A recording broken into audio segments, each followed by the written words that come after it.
biar keren. Nah, kita akan membahas tentang mahasiswa ideal. Nah, perspektif kakak nih, mahasiswa, apa sih itu mahasiswa? Mahasiswa ya, ini pertanyaan sebenarnya kalau dijawab susah, tapi kalau nggak dijawab dilakukan itu mudah. Nah, mahasiswa itu adalah transformasi dari siswa ke maha. Maha itu kan bisa berdaulat ya, tapi juga kedaulatannya ini tidak mutlak. Ada kedaulatan yang itu harus diposkan, kita mengikuti peraturan. Nah, di perguruan tinggi mahasiswa diajarkan untuk berpikir terbuka, kita lebih critical thinking, kemudian lebih banyak berjejaring dan lain-lain. Sebenarnya kuncinya di situ. Nah, mahasiswa kalau dikatakan dengan siswa bedanya hanya di situ tadi, critical thinking dan berjejaring.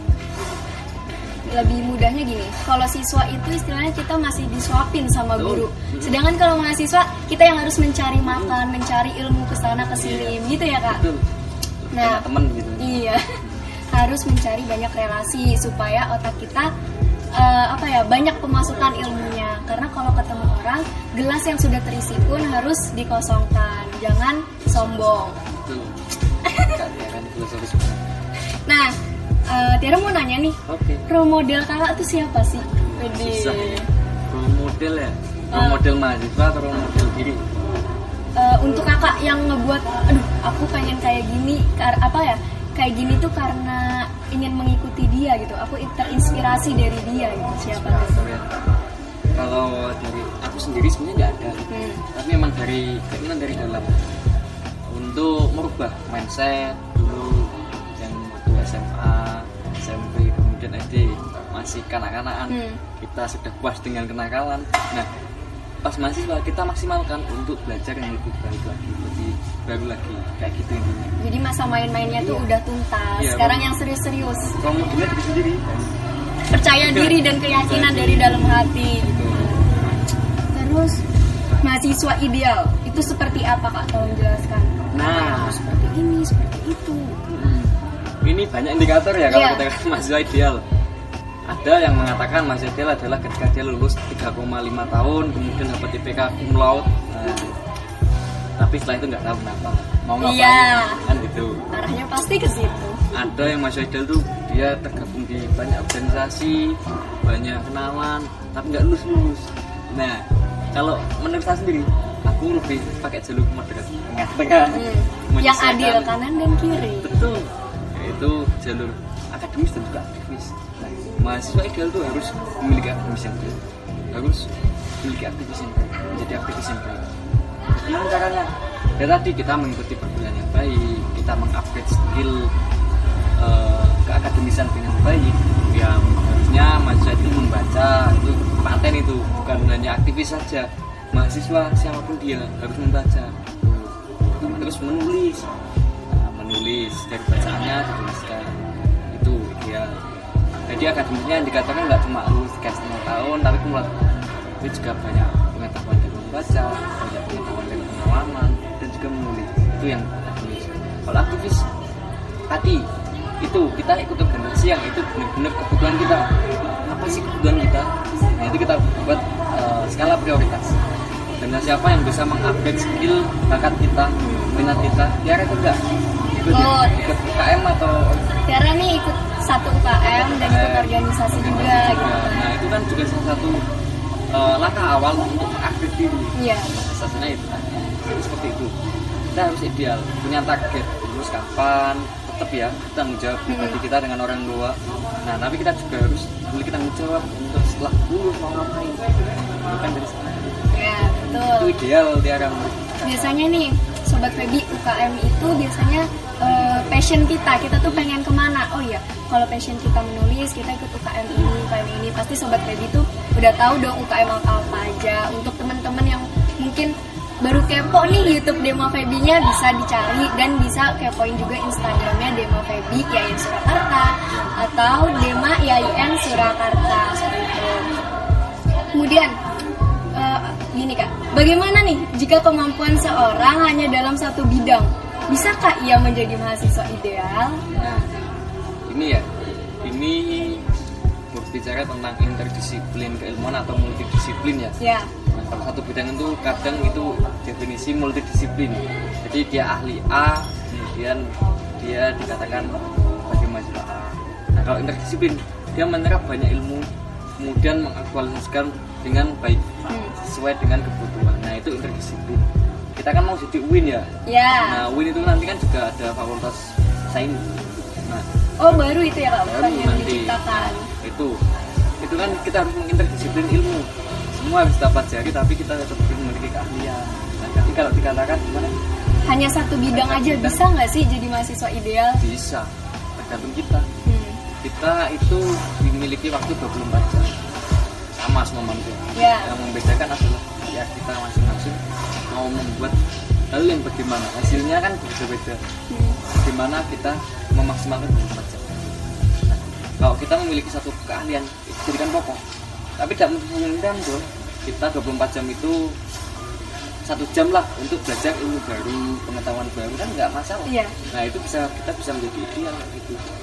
Gitu. Jadi maupun satu bidang, 2 bidang sebenarnya bisa, karena tanggapan mahasiswa ideal setiap orang itu sebenarnya berbeda-beda. Kalau misalnya Sobat Feby nih punya kemampuan dalam satu bidang, ya sudah fokuskan. Nah, di situ kamu bisa mengangkat derajat diri kamu sendiri sebagai mahasiswa ideal gitu. Nah, membahas tentang organisasi nih, menurut kakak penting nggak sih organisasi itu? Oke. Menurut saya ya, kalau dikatakan penting. Ini saya juga dapat ilmu penting nggak penting ini dari seseorang yang sudah lulus alumni. Itu mengatakan organisasi ini penting. Pentingnya apa? Ternyata organisasi kita itu belajar karakter. Di situ karakter itu nggak didapatkan di dalam kelas. Nah, kita dapatnya di organisasi. Banyak karakternya. Kita disuruh tanggap, cepat tanggap, terus disiplin, kemudian minat bakat kita diasah, dibentukkan dengan segala konflik. Nah, itu kan mengasah diri. Iya. Terus ketemu banyak orang yang dengan berbagai karakter mereka gitu. Itu membuat pengetahuan kita lebih luas. Ya. Lebih enak lah. Ketika lulus, katakanlah ini mudah-mudahan saja kita di organisasi A, kemudian berjejaring dengan organisasi A di kampus lain. Nah, ketika kita main di daerahnya dia, tanpa bawa uang pun bisa hidup. Nah, sederhananya seperti itu. Karena disambut dengan baik. Karena apa? Karena satu naungan gitu. Satu visi. Tuh, oke. Bagaimana cara? Oh, ini Kak. Kan Kakak nih bagi yang tahu dan belum tahu nih, Kak Aryan ini cukup sibuk sebenarnya, ikut sana sini ya kan. Nah, bagaimana sih cara memanage waktunya gitu, dan apalagi menyeimbangkan gitu antara akademis dan organisatoris itu? Siap. Jadi kalau saya sendiri lebih suka mendefinisikan kesibukan itu dengan produktivitas daripada kesibukan. Karena yang membedakan ya ini kan, orang sibuk itu biasanya orientasinya hasil. Kalau produktif ini orientasinya bisa proses sekalian hasil. Nah, kalau orientasinya hasil aja itu kan tadi nggak dinikmatin ya, nggak dinikmatin gitu. Nah, makanya lebih suka menyebutnya produktivitas. Nah, bagaimana memanajernya? Biasanya nih, ini tips ya untuk Sobat Feby, Tiara dan lain-lain yang nonton. Aku biasanya buat ini timeline. Timeline kegiatan jangka pendek, jangka panjang. Nah, ini bisa dipraktekkan juga. Kita buat timeline jangka pendeknya itu bisa besok hari, sehari setelahnya. Besok kegiatannya apa? Kita list. Nah, bisa juga kita mingguan. Kalau nggak telaten ya, bisa mingguan. Seminggu ini kegiatannya apa aja? Nah, itu kita tulis. Setiap harinya apa gitu. Nah, ini nanti ketika berbenturan itu kita sudah bisa milih komitmen. Aku milih komitmen. Oh, udah saya list yang pertama ini, yang saya punya ini kayak gitu. Tapi kita menyesuaikan. Yang penting yang mana? Menyesuaikan kondisi, fleksibel. Tapi punya kriteria yang mana yang diprioritaskan. Nah, kalau yang jangka panjangnya target umur sekian mau kuliah S1, sekian S2, sekian nikah. Nah, sekian kan punya gitu. Anak, punya cucu. Nah, itu jangka panjang. Cobalah kita susun dari sekarang. Susun jadwal itu, tempelkan kamu setiap malam kamu lihat dan kamu angan-angankan salah satu stimulus positif untuk dirimu. Karena diri kita. kalau kita udah punya catatan nih ya Kak, karena kebetulan Tiara juga punya kayak gitu. Biasanya namanya jurnal kegiatan. Wah, luar gitu. biasa ya. Jadi misalnya nih pengen bermalas-malas, pengen rebahan, ngeliat jurnal lagi, ya Allah, jadi nggak jadi tidur kayak gitu. Oke, kita lanjut. Pendapat Kakak nih mengenai mahasiswa yang lulus melewati batas normal tahun. Ya kan kita kan normalnya 4 tahun gitu ya Kak. Gimana sih? Nah, ini harus dilihat dulu. Ini kan per Main orang aja. relatif ya beda-beda. Ada yang mungkin dia lulus lewat tahun karena males, tapi ada juga yang dia mempunyai visi tertentu untuk mewujudkan visinya ini karena harus membutuhkan tambahan waktu. Seperti itu. Nah, kalau menurut saya sah-sah saja, nggak apa-apa. Memang jatah kita kan ada matematik. Kalau itu mau dimaksimalkan karena visi, ya monggo. Ya. Itu tergantung pribadi. Pemilihan diri sendiri. Itu orientasi diri ya. Tapi kalau itu karena malu ya jangan. Eman-eman gitu, Iya. kasihan orang tua atau kasihan diri kita sendiri. Masih banyak harapan yang harus kita wujudkan. Kalau hanya untuk membuang-buang waktu, untuk bermalas-malasan juga ya sayang waktunya. Nggak ada yang tahu mau kapan menjemput ya Kak. Betul sekali. Nah, terakhir nih Kak, Tiara ingin bertanya dari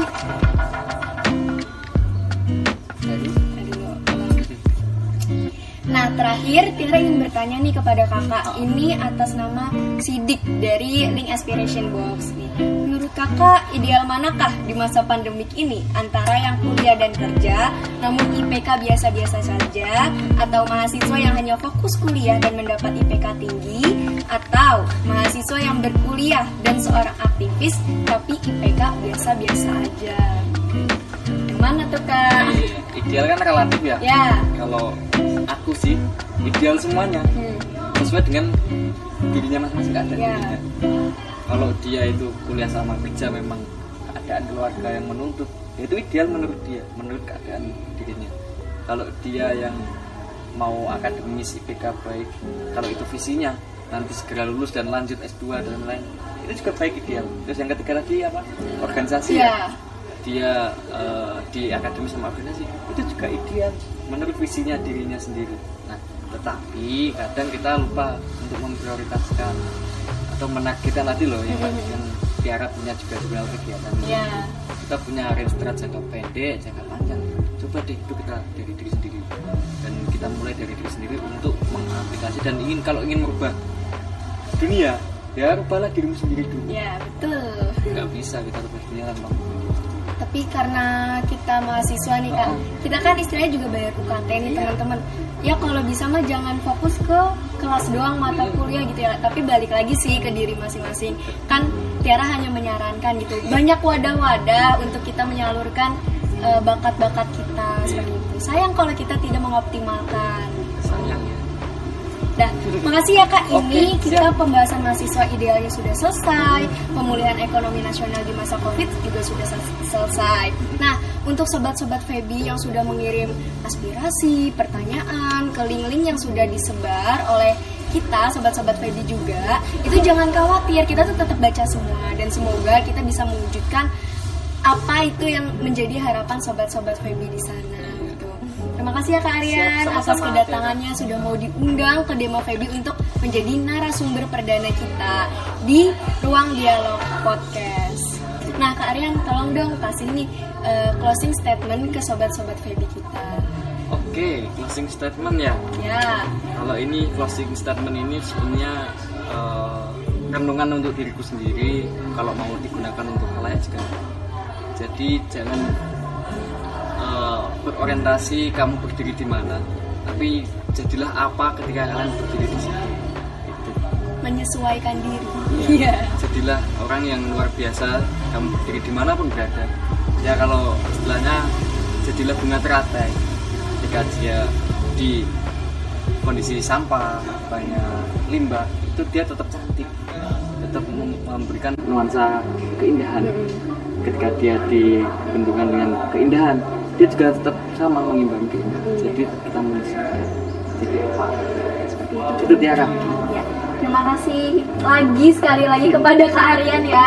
Nah teman-teman, sampai jumpa nih di Ruang Dialog Podcast di next time ya. Oke. Terima kasih. Wassalamualaikum warahmatullahi wabarakatuh. Waalaikumsalam.